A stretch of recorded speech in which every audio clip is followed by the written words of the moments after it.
The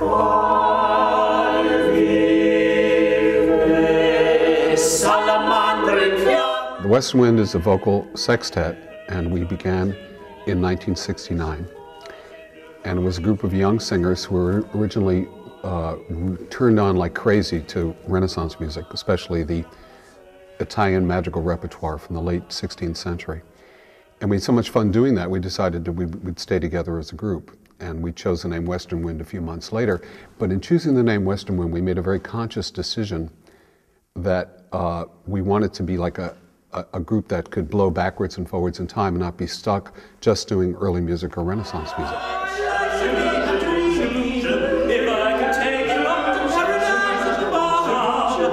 I've been in a lot of groups that either do ancient music, whole programs of that, and would never dare to go beyond the bounds of even 200 years out of a boundary.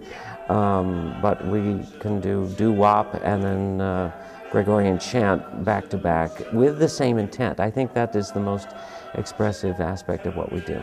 Different styles of music present you with an opportunity to sing with a different, what I think of as a different voice or a different part of my voice. The role that I take on in a piece can be very different if I'm, a background or a, lead singer or, just an equal member of the ensemble, depending on the type of music we're singing. And it's just very exciting to kind of be a musical chameleon and fit into a particular place that I like to inhabit when I sing this music.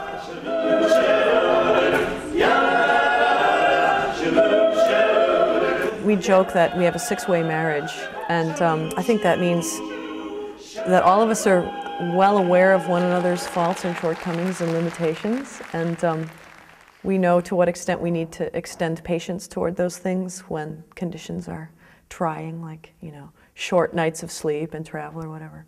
I mean, we have to do that in order to be able to get on stage and cooperate musically. There are times when we are brilliantly on the same page, and just like a married couple or a molecule, there are times when the neutrons are jumping all around and everything's going haywire, and that's fortunately what music does for us. It sort of presents us with that organic world, and within it we have to hold it together or let it disperse. Again, one more time. I'm afraid I need those two again. What's really neat is when somebody makes an unusual suggestion, which is something we can usually rely on Todd for, because he has an amazing imagination. And he'll say something like, now at the end of this piece, what happens if we make a tiny break here and come in this way? And then we do it and we'll go, wow, that was neat. Let's try that again and see if we can remember to make that work. And then we all get out pencils and we put marks in our music and we try to remember to do that.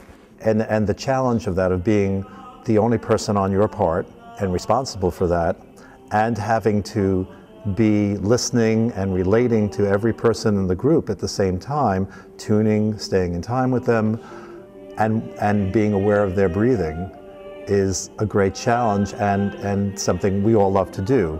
And it's a very tricky skill. A while back, a wonderful poet compared us to the ideal society. He said that the Western Wind is like the paradigm of an ideal society in which everyone has an equal voice and has to honor each other's intentions with great tact and diplomacy. And I think that's very, very true.